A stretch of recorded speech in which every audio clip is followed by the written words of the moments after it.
What if the future of architecture was written 1,000 years ago? Not in blueprints, but in mud, stone, cedar, and the rhythm of the seasons. Long before concrete, steel, and skyscrapers, Native American civilizations across North America built homes, ceremonial centers, and entire cities that stood the test of time.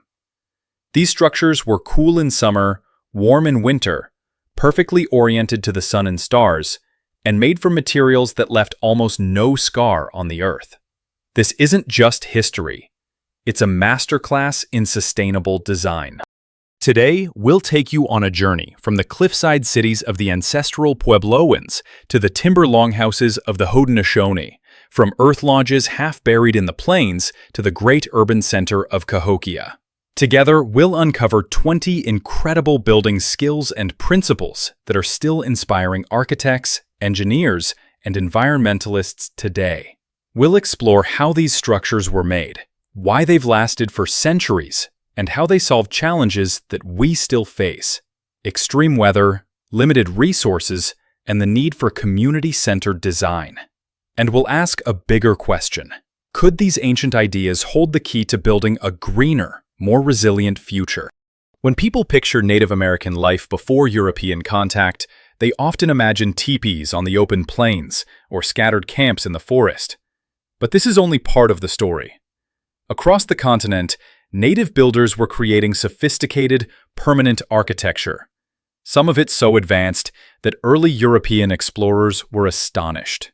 The Ancestral Puebloans built multi-story apartment complexes out of stone and adobe, tucked into sheer cliffs, with hundreds of rooms connected by ladders and courtyards.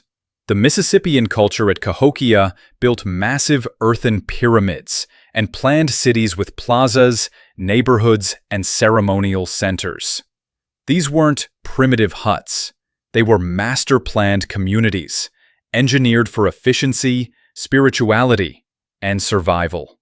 Understanding these structures means understanding their makers: scientists, engineers, astronomers, and artists, whose genius still echoes through time. Native American builders used what the land offered and turned local materials into high-performance construction solutions. Clay became adobe bricks that could withstand centuries of weathering. Cedar became longhouse planks that resisted rot. River cane was woven into wattle walls, later plastered with mud for insulation. Each region produced a different palette of materials, and builders knew how to mix, season, and apply them in ways that maximize strength and durability. Modern architects now call this vernacular architecture, design rooted in local resources and climate. For Native builders, it was simply the way to build responsibly. Adobe is one of the most misunderstood building materials. At first glance, it's just mud and straw. But when mixed correctly, dried properly, and maintained, adobe becomes a material with remarkable thermal properties. Thick adobe walls acted like batteries, storing heat from the sun during the day and releasing it slowly at night. In summer, they kept interiors cool. In winter, they held precious warmth from central fires. Some pueblos, like Taos Pueblo, have stood continuously occupied for over 1,000 years, thanks to the resilience of adobe and the community's dedication to annual replastering. This is a material that is biodegradable, repairable, and nearly carbon neutral, a lesson modern construction desperately needs. In places like Chaco Canyon, masons shaped sandstone with stunning precision, laying stones in a core and veneer style that distributed weight evenly. Without modern mortar, these walls flexed slightly during quakes, making them more resistant to collapse. Some walls at Chaco run for hundreds of feet, perfectly straight, aligned with astronomical events. It's a reminder that engineering and cosmology were not separate. They were intertwined. The Haudenosaunee Longhouse was a masterpiece of timber framing. Massive saplings were bent to create curved roof arches, lashed together with plant fiber cordage, then clad with bark panels. This arch-like design distributed weight and shed snow efficiently. In the southwest, Cedar beams called vigas were hauled from distant forests, some over 50 miles away, to roof great kivas and multi-story rooms. The effort to transport these beams shows just how important architecture was to these societies. On the northern plains, tribes built earth lodges, half sunk into the ground, using thick sod walls and a domed wooden frame. These structures used the earth itself as insulation. Winters were brutal, but the semi-subterranean design trapped heat and used a central hearth and smoke hole for light and ventilation. Archaeological reconstructions show that these lodges were surprisingly spacious, capable of housing extended families and even serving as council chambers. House raising was more than labor. It was ceremony. Entire villages gathered to build a new longhouse or plaster an adobe pueblo. The process could take days or weeks, with food, music, and storytelling woven into the work. This wasn't just about finishing a building. It was about strengthening bonds. A house built by the hands of your neighbors carried shared meaning and mutual responsibility. Each building type was a direct response to climate. Desert pueblos faced south to catch winter sun, but had small windows to reduce summer heat.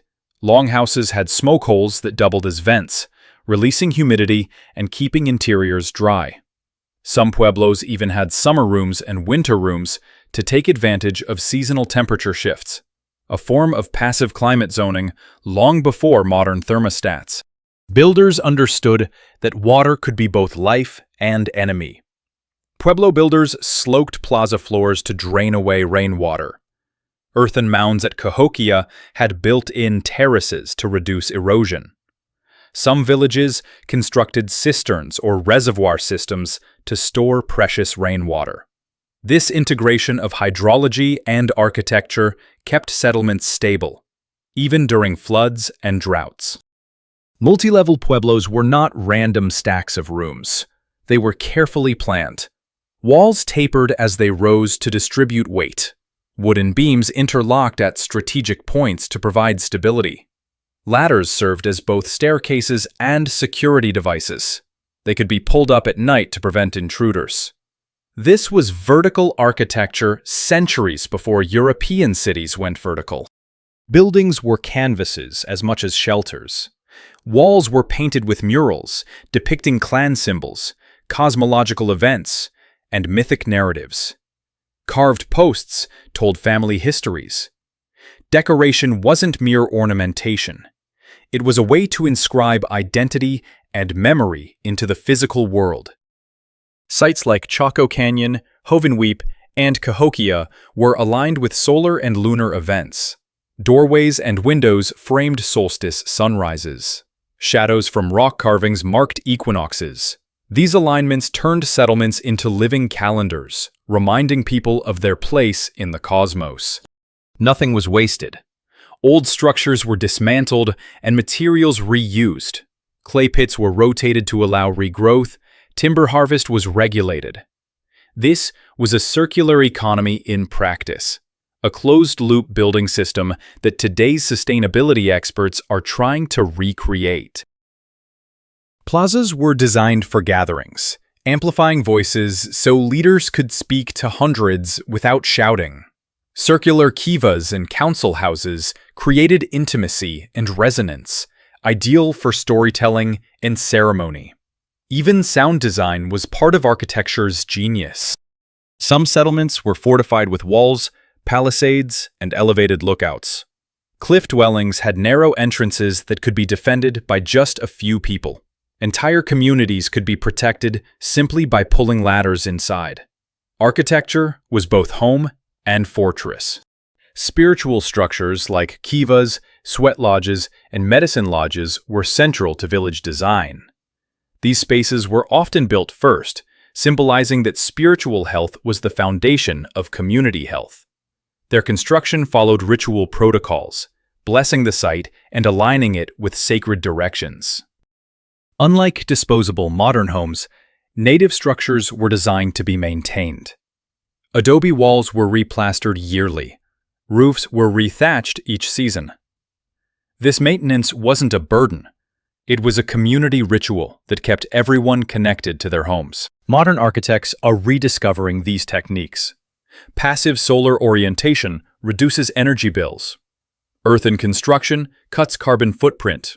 Communal spaces improve mental health and neighborhood bonds. These aren't just primitive solutions. They're advanced strategies for the future. Indigenous architects today are leading a revival of traditional forms. Projects like the Thunder Valley Regenerative Community in South Dakota use earth lodges and solar design to create modern, sustainable housing. Universities are studying Taos Pueblo as a model for off-grid, climate-resilient living. The knowledge is alive and growing. Imagine a city built on these principles: solar-aligned homes, local materials, green plazas designed for gathering, buildings meant to last centuries rather than decades. Ancient wisdom is not just a curiosity. It's a guidebook for resilience in a changing world. So there you have it, 20 building skills and principles from ancient Native American civilizations that still inspire, challenge, and guide us today. Which one captured your imagination the most? The sky-aligned kivas, the adobe cities, or the semi-subterranean earth lodges? Tell me in the comments. I'd love to hear how you think we can bring these ideas back into modern design. If you found this exploration inspiring, hit like, share this with someone who loves architecture or sustainability, and subscribe for more deep dives into the genius of the past. And if you want to experience this history firsthand, consider visiting places like Mesa Verde, Taos Pueblo, or Cahokia. Support Native-led architecture projects. Read and learn from Indigenous voices who carry this knowledge forward today. Because maybe the solutions to the future aren't in the next high-rise. They're in the wisdom of the earth, waiting for us to build like our ancestors once did.